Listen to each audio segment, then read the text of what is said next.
Jérémie, chapitre 8. En ce temps-là, dit l'Éternel, on tirera de leurs sépulcres les os des rois de Juda, les os de ses chefs, les os des sacrificateurs, les os des prophètes et les os des habitants de Jérusalem. On les étendra devant le soleil, devant la lune et devant toute l'armée des cieux qu'ils ont aimés, qu'ils ont servi, qu'ils ont suivis, qu'ils ont recherchés et devant lesquels ils se sont prosternés. On ne les recueillera point, on ne les enterrera point, et ils seront comme du fumier sur la terre. La mort sera préférable à la vie pour tous ceux qui resteront de cette race méchante dans tous les lieux où je les aurai chassés, dit l'Éternel des armées.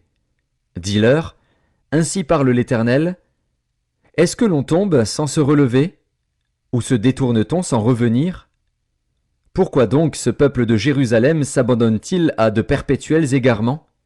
Il persiste dans la tromperie. Il refuse de se convertir. Je suis attentif, et j'écoute. Il ne parle pas comme il devrait. Aucun ne se repent de sa méchanceté et ne dit « Qu'ai-je fait ?»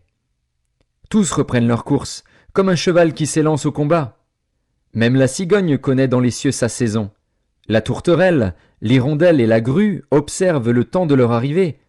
Mais mon peuple ne connaît pas la loi de l'Éternel. Comment pouvez-vous dire « Nous sommes sages, la loi de l'Éternel est avec nous » C'est bien en vain que s'est mise à l'œuvre la plume mensongère des scribes.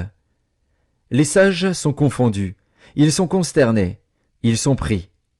Voici, ils ont méprisé la parole de l'Éternel, et quelle sagesse ont-ils? C'est pourquoi je donnerai leurs femmes à d'autres, et leurs champs à ceux qui les déposséderont. Car depuis le plus petit jusqu'au plus grand, tous sont avides de gain. Depuis le prophète jusqu'au sacrificateur, tous usent de tromperie.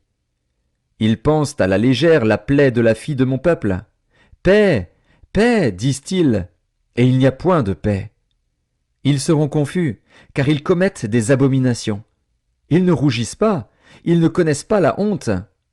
C'est pourquoi ils tomberont avec ceux qui tombent, ils seront renversés quand je les châtierai, dit l'Éternel. Je veux en finir avec eux, dit l'Éternel.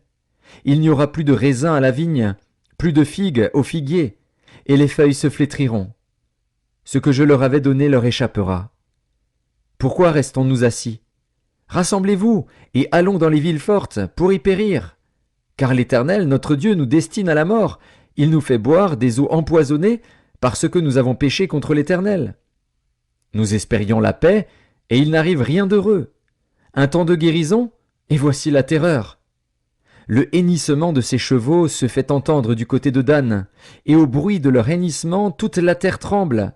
Ils viennent, ils dévorent le pays et ceux qui le renferment, la ville et ceux qui l'habitent.